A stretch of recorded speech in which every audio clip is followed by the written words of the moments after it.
bonjour.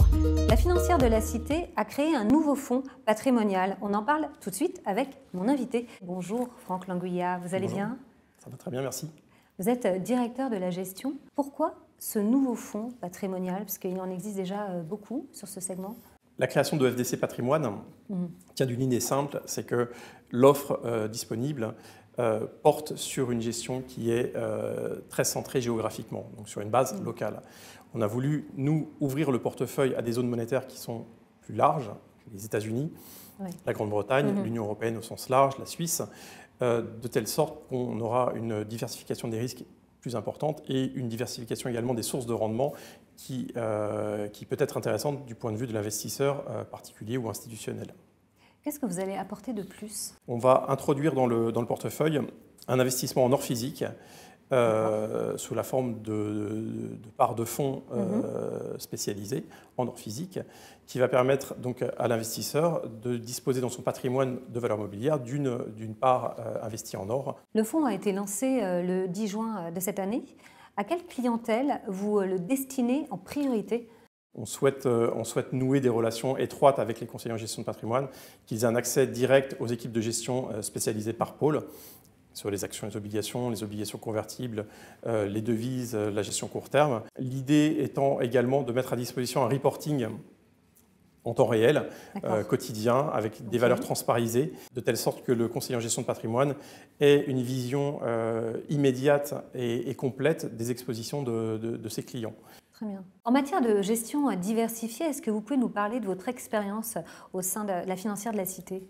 J'ai participé à la création de la financière de la Cité en 2005 et dès le départ, j'ai pris la responsabilité du pôle de gestion diversifiée et d'obligations convertibles. Ça représente 650 millions d'euros d'encours chez nous, donc c'est le premier pôle de gestion de la financière de la Cité.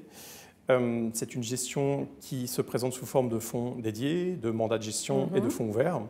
Le principal d'entre eux, en fonds ouverts, c'est le fonds qui s'appelle Amarance, qui a un historique de performance de 14 ans maintenant, un peu plus de 14 ans, qui a une performance depuis sa création de l'ordre de 53-54%, et surtout avec des performances en phase de baisse, donc en phase de baisse des marchés d'actions, qui est très satisfaisante, puisqu'on a amorti systématiquement les phases de baisse pour mieux rebondir dans les phases d'accélération haussière des marchés d'actions. Pour les prochains mois et dans le contexte que l'on connaît, quels sont vos principaux axes de gestion? On a fait des choix qui sont, je pense, assez forts et qui s'inscrivent dans le long terme, qui sont en premier lieu un investissement sur les actions, y compris les actions internationales qui représenteront 40% environ en termes d'exposition.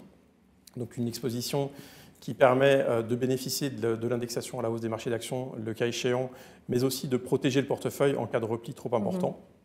La première chose. La deuxième chose, c'est la diversification dont je vous ai parlé sur les actions internationales. Ça, c'est quelque chose qui est assez fort, avec un poids des actions de matières premières aussi qui est de l'ordre de 7%, qui là aussi va permettre d'améliorer la rentabilité à terme du portefeuille.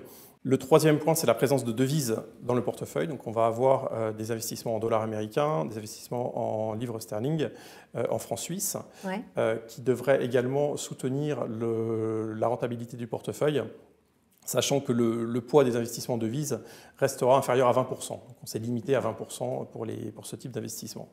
Enfin, l'or, c'est un axe qui est vraiment majeur, mais 10% du portefeuille, c'est notre cible, c'est le maximum qu'on peut investir dans le fonds. L'or est quasiment revenu à ses plus hauts historiques. Est-ce que ce n'est pas plutôt le moment de prendre des profits plutôt que de commencer à s'y intéresser? À la financière de la Cité, on traite l'or sous forme d'un fonds professionnel spécialisé depuis 8 ans, donc on connaît bien le sujet. On considère que la période reste propice à la détention d'or pour plusieurs raisons. La principale étant le revirement assez important qui s'est produit à Jackson Hole lors du symposium, du dernier symposium. Donc, Jérôme Powell a confirmé son intention lors de la revue de stratégie de politique monétaire de laisser filer l'inflation de telle sorte que l'inflation moyenne soit désormais considérée comme une cible à 2% plutôt qu'un maximum à tout moment. C'est quelque chose qui est quand même assez fondamental, qui va probablement modifier la vision à long terme que les investisseurs peuvent avoir. Ça s'est vu sur les taux longs d'ailleurs qui ont monté. Et on considère que c'est un vrai élément de soutien à la valeur de l'or sur les prochains trimestres. Merci beaucoup Franck pour toutes ces précisions.